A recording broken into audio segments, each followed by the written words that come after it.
Hello बच्चों। तो class 9th physics और चैप्टर चल रहा है मोशन।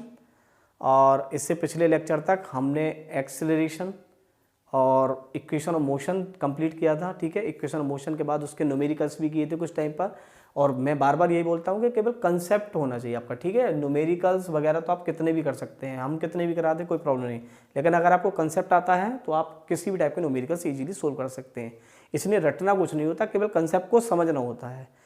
तो इससे पिछले लेक्चर में हमने न्यूमेरिकल्स का ही वीडियो बनाया था। ठीक है, अच्छा अब आगे बढ़ते हैं। अब इससे पहले आप याद करो कि हमने इक्वेशन ऑफ मोशन कराई थी। तो इक्वेशन ऑफ मोशन आपको दो टाइप से कराई थी, एक कराई थी ग्राफिकली और एक कराई थी एल्जेब्रिक।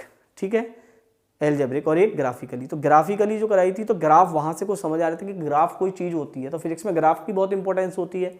कभी जैसे ही ग्राफ के क्वेश्चन आते हैं बच्चे डर जाते हैं कि भाई अब कैसे होगा। बायो और जो उन पे जो आगे वाले बच्चे होते हैं जिनका मैथ थोड़ा ज़्यादा अच्छा नहीं होता, तो वो तो ग्राफ के क्वेश्चन को देखकर बस घबरा जाते हैं कि भाई ग्राफ के क्वेश्चन कैसे सोल्व होंगे, क्या होता है ग्राफ।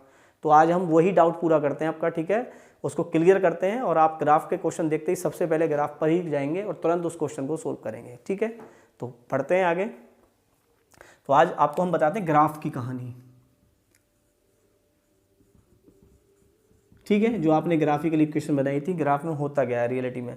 तो देखिए आपके जो 9th में आएंगे वो ज़्यादातर दो ही टाइप के ग्राफ आएंगे, एक एसटी ग्राफ आएंगे और एक आएगा वीटी ग्राफ। ठीक है, एसटी ग्राफ और वीटी ग्राफ। बाकी अभी जैसे आगे बढ़ते जाओगे ग्राफ बढ़ते जाएंगे आपके। एसटी और वीटी दो ही टाइप के ग्राफ आएंगे। एसटी का मतलब डिस्प्लेसमेंट टाइम ग्राफ और वीटी का मतलब वेलोसिटी टाइम ग्राफ। ठीक है, अभी केवल आपके में यही आने हैं। तो डिस्प्लेसमेंट टाइम ग्राफ क्या होता है, एसटी टाइम ग्राफ। देखिए एसटी टाइम ग्राफ यानी होता है डिस्प्लेसमेंट टाइम ग्राफ। तो इसमें आपको ग्राफ में बस दो ही चीज़ मिलेंगी। एक चीज़ याद रखना हमेशा, ग्राफ के अंदर आपको केवल दो ही चीज़ मिलेंगी, स्लोप और एरिया। बस याद रखो, ये स्लोप और एरिया। ठीक है, ये आपने समझ लिया तो आपको ग्राफ के क्वेश्चन सब हो गए। स्लोप और एरिया। स्लोप क्या होता है कि जैसे सपोज करो ये है, आपको ऐसे ग्राफ दे दिया डिस्प्लेसमेंट टाइम ग्राफ का, तो इसमें इसको हम बोलते हैं स्लोप। तो यहाँ पर जो स्लोप है वो जीरो है क्योंकि ओरिजिन पॉइंट हमारा ये होता है। ठीक है, तो यहाँ पर स्लोप क्या है, जीरो। स्लोप कहीं आपको दिखाई दे रही है भाई, स्लोप कहीं ऊपर या टाइम के साथ। अब देखिए यहाँ आप देख रहे हो कि टाइम के साथ भाई टाइम बढ़ता जा रहा है, ये टाइम का ग्राफ है। तो टाइम तो बढ़ता जा रहा है लेकिन इसकी पोजीशन कहीं चेंज नहीं हो रही है, ये यहीं है। सपोज करो अगर ये 5 पर है तो ये, और ये टाइम है 1, ये 2, ये 3, ये 4 मिनट। तो 1 मिनट पर, 0 मिनट पर देखिए 5 पर ही था, 1 मिनट पर भी 5 पर ही है, 2 मिनट पर भी 5 पर है, 3 पर भी 5 पर है, 4 पर भी 5 पर है। इसका मतलब पार्टिकल क्या है, पार्टिकल एट रेस्ट। ठीक है, यानी ये पार्टिकल चल ही नहीं रहा। तो ये कौन सा है, रेस्ट ग्राफ है ये। यानी यहाँ पर ऑब्जेक्ट का कोई मोशन नहीं हो रहा, ऑब्जेक्ट का टाइम बढ़ रहा है, बस वही पोजीशन चेंज नहीं हो रही है। एक आपको एसटी ग्राफ ऐसा मिलेगा, इसको बोलते हैं हम कांस्टेंट ग्राफ, कांस्टेंट स्लोप। ठीक है, कांस्टेंट स्लोप मतलब ये एक ही रेट से बढ़ रही होगी। सपोज करो यहाँ ले लो, यहाँ 1 है तो यहाँ भी 1 होगा, यहाँ 2 है तो यहाँ भी 2, यहाँ 3 है तो यहाँ भी 3। ठीक है, तो इस टाइम पर हम देखेंगे डिस्प्लेसमेंट टाइम ग्राफ देता क्या है, वेलोसिटी। देखिए V velocity is equal to क्या होता है, डिस्प्लेसमेंट अपॉन टाइम। क्लियर। तो अगर हम v1 की बात करें तो डिस्प्लेसमेंट कितना है, 1। टाइम की बात करें तो कितना है, 1। तो यहाँ पर कितना है, 1 मीटर पर सेकेंड। सेकेंड की बात करें तो डिस्प्लेसमेंट कितना है, 2। टाइम भी कितना है, 2। तो यहाँ भी देखिए 1 मीटर पर सेकेंड ही आ रही है। फिर बात करें 3 की, 3 पॉइंट पर, तो यहाँ पर डिस्प्लेसमेंट कितना है, 3। टाइम भी कितना है, 3, that is 1 metre per second. यानी हर पॉइंट पर आप देख रहे हो कि वेलोसिटी कितनी है, 1 मीटर पर सेकेंड। तो ये कांस्टेंट स्लोप है। क्लियर हो गया, this is the constant slope. Velocity किसी भी पॉइंट पर आप निकाल रहे हो तो वो आपका 1 1 1 आ रहा है। ठीक है जी। एक ग्राफ कुछ इस तरह का मिलेगा, एस टी। ये ग्राफ इंक्रीजिंग हो रहा है, वेलोसिटी इसकी देखो समझ में आ रही है, इंक्रीज होती जा रही है भाई, इंक्रीज होती जा रही है भाई। यहाँ पर अगर देखते हैं आप, यहाँ थीटा लेते हैं, ठीक है, और फिर यहाँ थीटा ले लो, θ1 θ2, यहाँ कोई थीटा ले लो θ3। तो इस केस में आप देखते हैं कि θ1 is equal to θ2 is equal to θ3, theta same आते हैं, तो इसलिए ये स्लोप कैसा था, कांस्टेंट। यहाँ की बात करें तो देखो यहाँ कैसे थीटा लेते हैं, तो यहाँ पर क्या करना पड़ता है, स्लोप तो टेंजेंट ड्रॉ करना पड़ता है। टेंजेंट समझते हो कि अगर किसी लाइन से टच करती हुई लाइन खींचे तो उसे हम क्या बोलते हैं, टेंजेंट। तो यहाँ हो गया θ1। अब यहाँ पर टेंजेंट खींचना है तो देखो यहाँ खींचो, ये हो गया θ2। यहाँ खींचना है तो यहाँ खींचो, ये हो गया θ3। अब आप देख रहे हो कि ये बढ़ता जा रहा है, बट θ1 नॉट इक्वल टू θ2 और नॉट इक्वल टू θ3, कोई सा भी आपस में सेम नहीं है, बढ़ रहा है। तो ऐसे ग्राफ को क्या बोलते हैं, इंक्रीजिंग। ठीक है, इसको हम बोलते हैं इंक्रीजिंग। एक और हो सकता है इसमें कुछ ऐसा भी तो हो सकता है। ये रहा, ये देखिए पहले इंक्रीज हुआ फिर डिक्रीज हो गया, तो ये डिक्रीज हो रहा है, देखिए यहाँ से, इसको हम बोलते हैं डिक्रीज।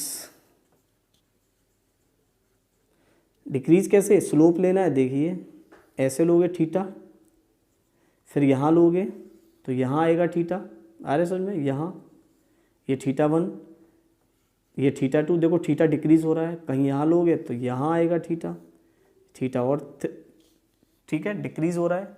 θ1 देखिए बड़ा है, θ2 और छोटा हो गया, θ3 और छोटा हो गया, तो ऐसे ग्राफ को बोलते हैं डिक्रीज ग्राफ। क्लियर है, तो ये स्लोप होती हैं, कांस्टेंट स्लोप यहाँ है ही नहीं, यहाँ तो जीरो है, एंगल ही नहीं कोई। ये हो गई इंक्रीजिंग और ये हो गई डिक्रीजिंग। अच्छा, डिस्प्लेसमेंट टाइम ग्राफ से आपको क्या मिलती है, वेलोसिटी। स्लोप का फॉर्मूला क्या है, स्लोप निकालना होता है कभी तो स्लोप का फॉर्मूला है हमेशा y2 minus y1 upon x2 minus x1। याद रखना है आपको, स्लोप का फॉर्मूला है y2 minus y1 upon x2 minus x1। निकाल सकते हैं, जैसे सपोज करो हमें इस पॉइंट पर निकालनी होती है ये, तो यहाँ ट्रायंगल बना लिया ऐसे करके। ठीक है, तो ये आप समझ रहे हो यहाँ से। तो इस पॉइंट के अगर हम बोलें कि ये पॉइंट क्या है, ये x2 है, ये x1 है, ये y2 है और ये y1 है।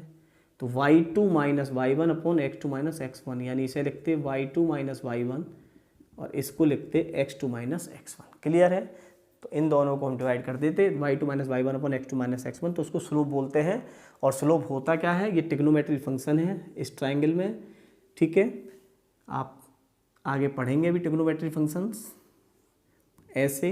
ये थीटा है, ये है y2 माइनस y1, ये है x2 माइनस x1, इसको बोलते हैं राइट एंगल। ये होता है परपेंडिकुलर, ये होता है हाइपोटेनियस और ये होता है बेस। तो इसमें एक होता है, एक लॉजिक है। ठीक है, तो tan theta is equal to होता है परपेंडिकुलर अपॉन बेस। तो देखिए वही फार्मूला है, tan theta is equal to y2 minus y1 x2 minus x1। Clear है, इस तरह से हम स्लोप निकाल लेते हैं। आ गया समझ के आया स्लोप क्या होता है, ये चीज़ स्लोप होती है। ठीक है, डरना नहीं है कभी भी ग्राफ के क्वेश्चनों से, बहुत इजी होते हैं अगर हमारा कंसेप्ट क्लियर हो। चलिए आगे बढ़ते हैं। यूज़ क्या देता है, ये वेलोसिटी देता है। तो देखो मैं तुम्हें एक वेलोसिटी मैंने निकाल के दिखा दी, एक और दिखा देता हूँ आपको कैसे निकालते हैं।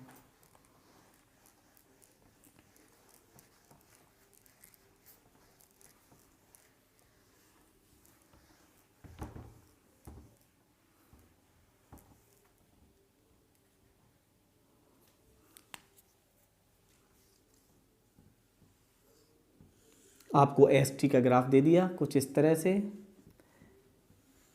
ये दे दिया O, ये दे दिया A पॉइंट, ये दे दिया B पॉइंट और ये दे दिया सपोज करो C पॉइंट। क्लियर है, ये B पॉइंट ये C पॉइंट। चलिए जी, ये टाइम का ग्राफ है। इसे मान लीजिए ये है आपका 5, ये है 10, ये है 15। ठीक है, ये 0 है, इसे मान लेते हैं 5 और इसे मान लेते हैं हम 10 मीटर और ये हो गया आपका सेकेंड। ठीक है, चलिए जी, आपसे पूछा फाइंड वेलोसिटी, स्लोप से एस और टी के टाइम्स क्या मिलते हैं, वेलोसिटी। तो आपसे पूछ लिया वेलोसिटी फाइंड करनी है आपको। Find velocity at OA, AB and BC। Clear हो गया, O B A B O A B और बी सी पर हमें वेलोसिटी फाइंड करनी है। तो पहले देखो यहाँ फाइंड करनी है, ये रहा,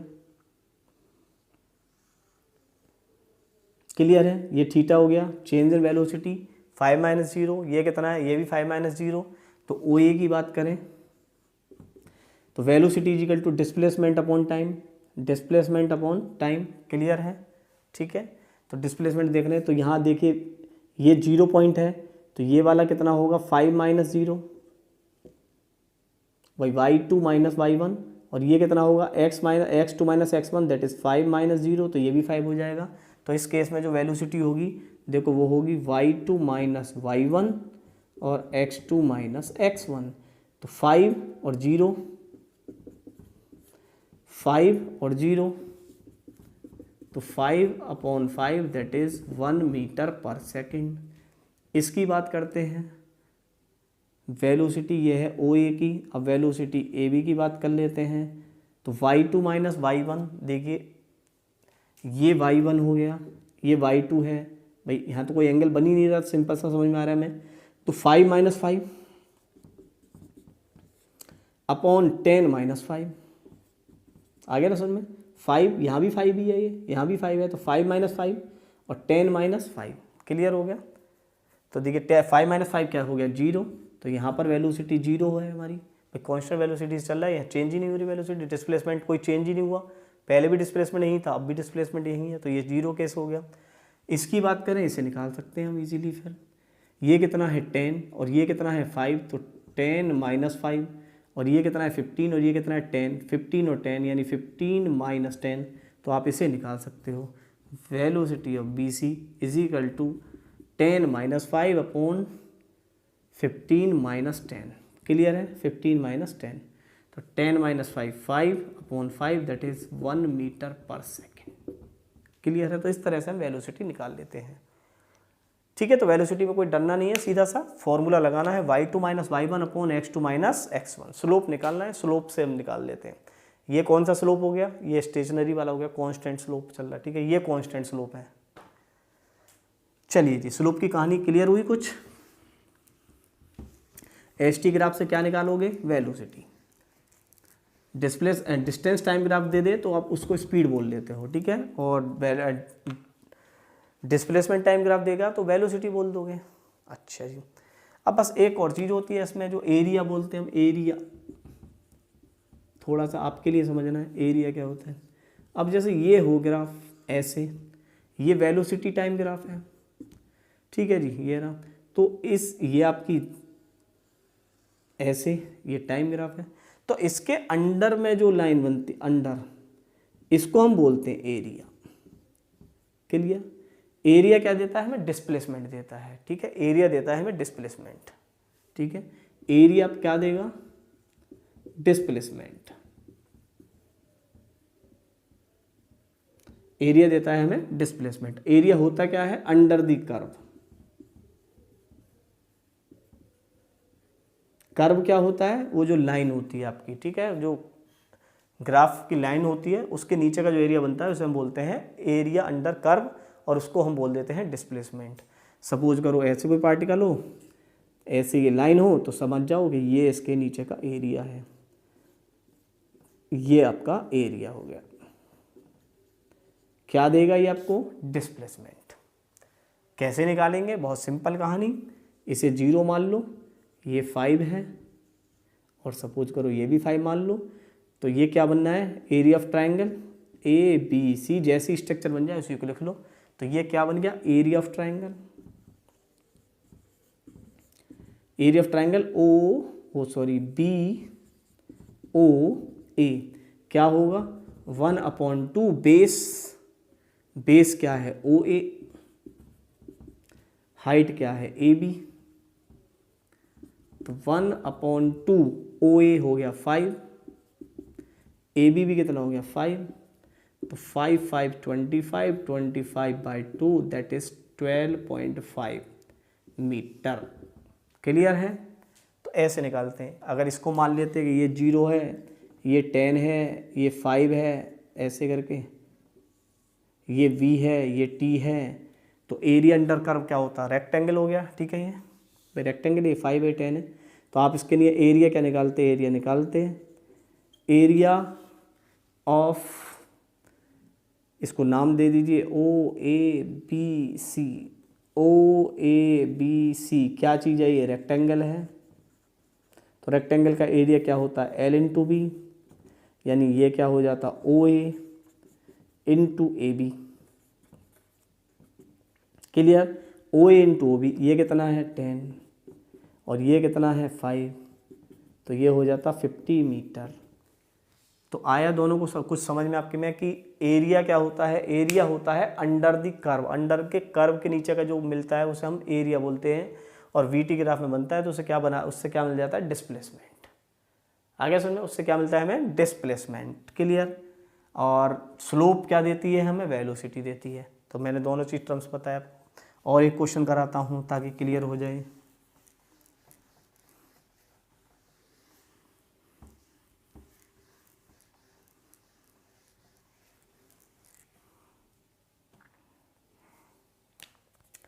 जैसे ऐसे दे दे आपको वीटी ग्राफ, ऐसे ऐसे और ऐसे, ठीक है, पहले ऐसे चले फिर ऐसे चले फिर ऐसे चले। आपसे पूछा ओ ए बी सी, ठीक है, ये दे दिया आपको ऐसे ऐसे, ये दे दिया 0, ये दे दिया 2, ये दे दिया 6 और ये दे दिया 8 सेकेंड। क्लियर है, ये दे दिया आपको 4 मीटर। आपसे पूछा फाइंड द डिस्प्लेसमेंट, निकाल सकते हैं find the displacement.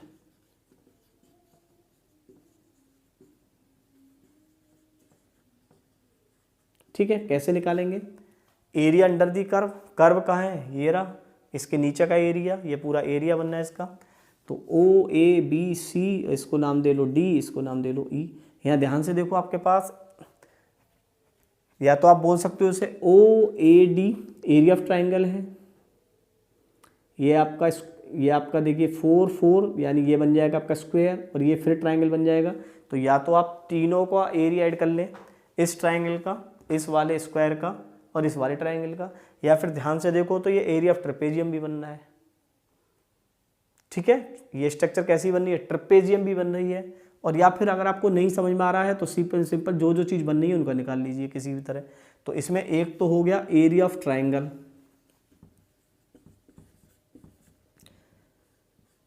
Area of triangle कौन से वाला, ए ओ डी, प्लस ये आपका स्क्वायर हो गया, या क्वाड्रिलेटर बोल दो, बाद में हम पहचान लेंगे कि स्क्वायर है या रेक्टेंगल है। Area of A B E D plus area of triangle B C E. Clear है, तीनों चीज़ों को निकाल लीजिए, otherwise directly area of trapezium निकाल दीजिए जब भी आंसर आ जाएगा।